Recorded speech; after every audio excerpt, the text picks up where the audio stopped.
Hello, everyone, and welcome to the Yoga and Yum podcast. My name is Sybil, and I am your host, and I'm so happy that you're here. This is the place where we practice deep mindfulness, radical self care, and living on purpose so that we can experience more yum in our lives. And today I'm so excited because I have another guest. I have Nedra Cannon, who is a therapist, and she also has some roots in mindfulness. I'm going to be asking her some questions about how mindfulness shows up in her therapy work. So, without further ado, hi, Nedra. Hi, Sybil. How are you? I'm good. I'm good. It's nice to be here. Thank you. And thank you so much for being part of this podcast. It's like a baby podcast, and I want to kind of make it juicy and interesting for people. So, Definitely. tell us a little bit about your work in the world. What do you do? Okay, I have a private practice that is based in Michigan. It's called Therapy in Color Counseling and Consulting. We just went through rebranding. It was Nedra Cannon and Associates up until the end of last year. And my practice is really geared towards working with individuals, um, really navigating any issue, honestly. But we specialize in and do a lot around racial trauma, um, sexual trauma, anxiety, depression, and a lot of things that people just are navigating. And I also do some consulting and workshops and training on a variety of topics. Implicit bias, racial trauma and providers, as well as treating sexual complaints for women. And so excited about all of that. And yeah, my practice is a practice that has clinicians that all identify within the Black and Indigenous population. So, That is awesome. yeah. So, I've known you for, I counted, it's like I've been a little more than 10 years, which is Yeah. crazy. I'm like, are you kidding Yeah. me? I Yeah. know. And you took my children's yoga training. I believe you took at least one section like a long time ago. And we even I took did. yeah, we took a training together on trauma informed yoga therapy with Kentless Stryker, Yes. which was very cool. Can you Yeah. tell me when and why you started practicing mindfulness and yoga, or just mindfulness, and when did that Yeah. was that born for you? Yeah. Well, it was born for me. I was trying to think of the math on it, and oh goodness gracious, it was born back in 2010 or so. So probably about 13 years or so actually. And it developed in part because of a treatment modality that I was learning and got trained in, dialectical behavioral therapy. And a lot of what that is about, right, like emotion regulation, distress tolerance, and how you navigate that, interpersonal relationships and maintaining those, and as well as core mindfulness. So I had the great opportunity of training and teaching, and also doing a group for adolescents and parents. And so that's when I got the bug, if you will, but around mindfulness. And I really have just integrated it into the work that I do ongoing. And everything I feel like is kind of led through mindfulness. So it stayed with me. And then when we went through those trainings together, and when I took your training as well. So Yeah. So yeah. you kind of answered my next question, was like, do you use mindfulness techniques with your clients? Can you, like, I know they can't like give specifics, well, talk about specific people, but can you give some examples of what types of, like, do you have like a go-to mindfulness techniques that you share with them, or do you kind of tailor them based on the patient? All of the above. So so depending on what they need, right? And so for me, mindfulness, you know, Actually, I remember I had you come out and do a class for when I first started private practice, actually, and it was around mindfully eating. And Yes. so yeah, so I will integrate it into what activities do you already do. And so it's about building that practice. But in terms of specific mindfulness activities, one that I love, and we also call it resourcing in a different treatment modality, but it's called light stream technique. And it's really just about being able to invite, right? Like healing light energy in, and it's kind of centering on, let's say, maybe an object or what you would represent as an object in your body of anxiety or frustration or what have you, because when we're feeling anxious or tense and things like that, we store it all in our body. So with this particular technique, we really have individuals look at, if it had a shape, a size, a color, a sound, is it hot or cold? So that distressing feeling, right? And then we invite that healing color. And as they're doing that, they're breathing, and regulating Hmm. breath, but they're getting in touch with it, but inviting something else in. And another one of my go-tos really is just about a calm, safe place. So, what does a calm, safe place look like for them? Feel like, sound like, smell like, even. And so people then really can take that out into the world. And music is huge for me. Like mindfulness and music, like I pair them together. If I'm listening to music, that is something that allows me to just be present. So I incorporate that even in session and have people, just notice and take a breath, as well as pay particular attention to, maybe an instrument or the lyric, and just notice what you feel before and after.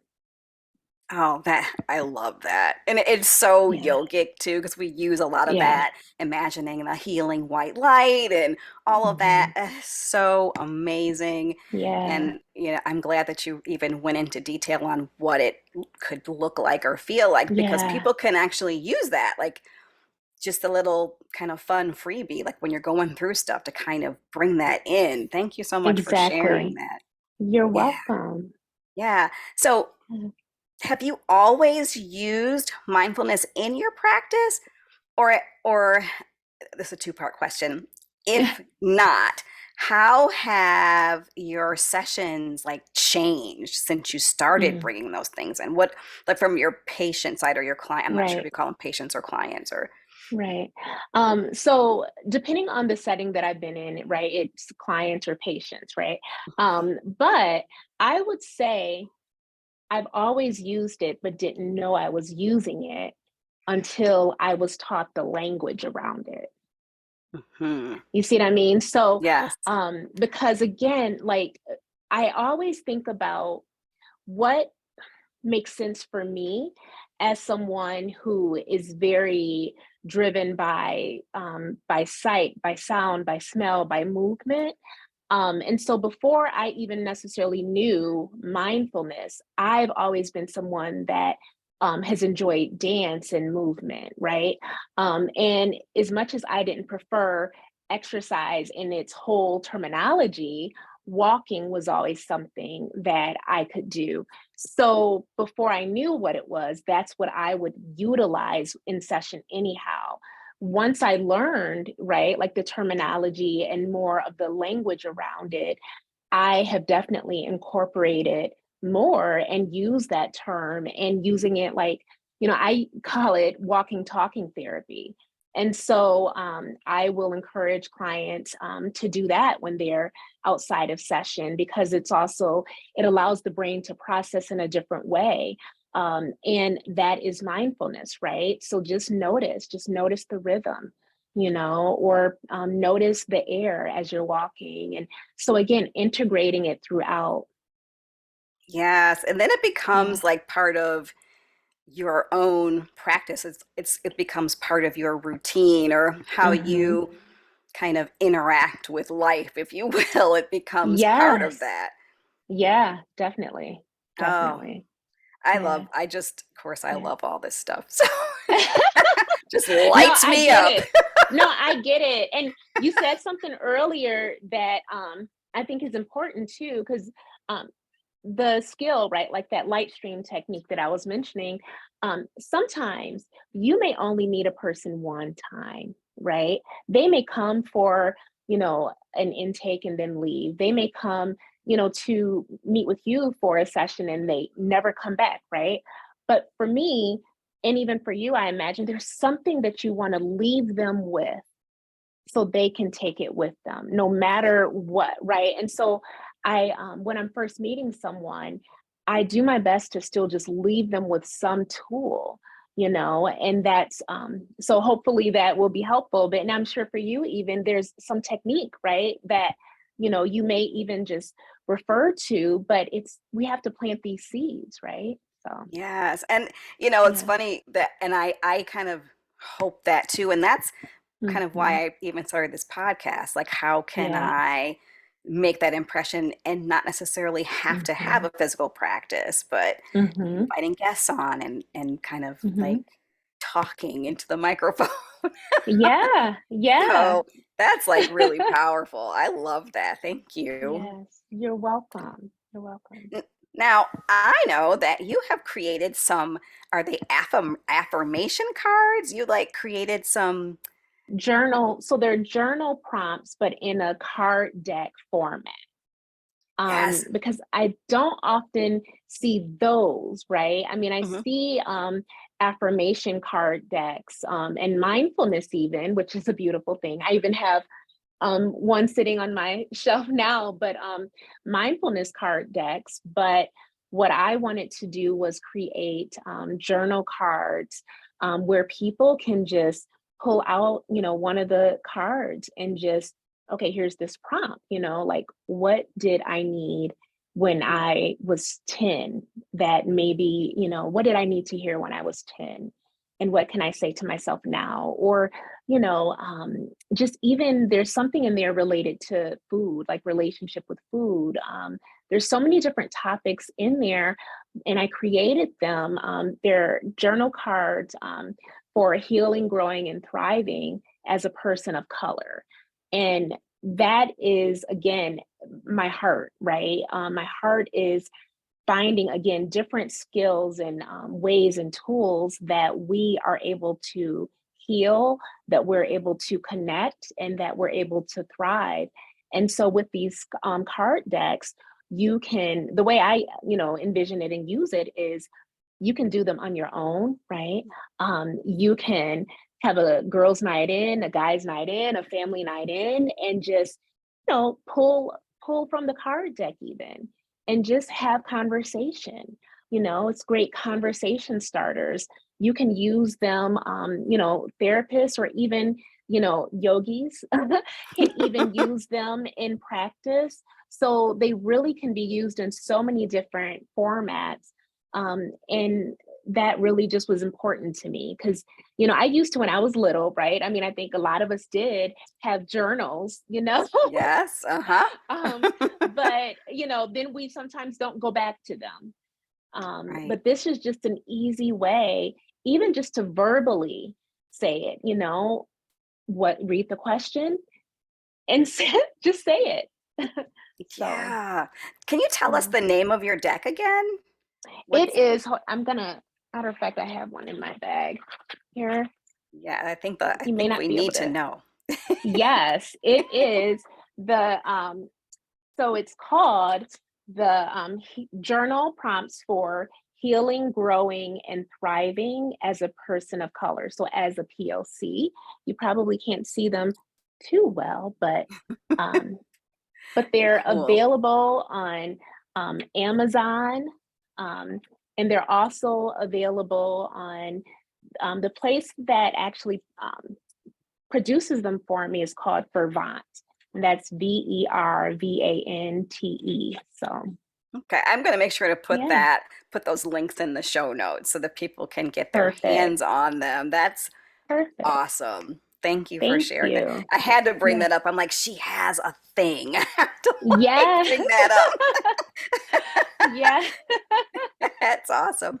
I All love right. it. So Do you have any fun or impactful projects planned for this year? I know last year we planned to like a long haulers yoga and support Yes. group together. Do you have anything on the horizon, not horizon that we All should of the know above, about? right? It is a rising, right? But so I have actually it's called Sister Soul Space, and that is just something that we have 3 weeks left of that. It's once weekly on Wednesday evenings from 6:30 to 7:30. That particular group is intended for individuals who identify as Black women. Um, and that is a space really to just talk about what it means, what it feels like to show up and be as a Black embodied individual.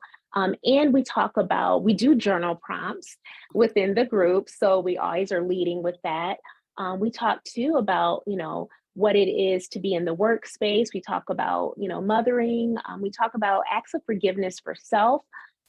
We've also hit on betrayal trauma in the past. So a lot of different things come up, and it's a great space for people to connect. And what I have coming up is in March, it's called We Thrive, and it's a women's wellness series. So it'll be 3 different topics over the course of 3 months, once a month. The first topic is actually, I had to write them down, but it's on high functioning anxiety. And the next one, so in April, the topic is on depression. And in May, it's on healing after narcissistic abuse. So that one, it's $50 per group, per workshop series. But with the Sister Soul Space, that one, I don't have any charge for those. And that one, we will resume it in in the fall. And also trying to get off the ground this women's retreat that will blend all of these things together. So that's coming soon to Zoom near you. So are your other programs, are they in person or are they on Zoom? They're Uh, all virtual, so oh, you can be from awesome. anywhere and participate. So, Okay. yeah. That sounds amazing, especially both of them, but your upcoming one. I'm like, I think I might have to get into that one Yeah. myself. Yeah, completely, completely. Yes. And then so I'm in process of I'm licensed now in Kansas and Tennessee as well.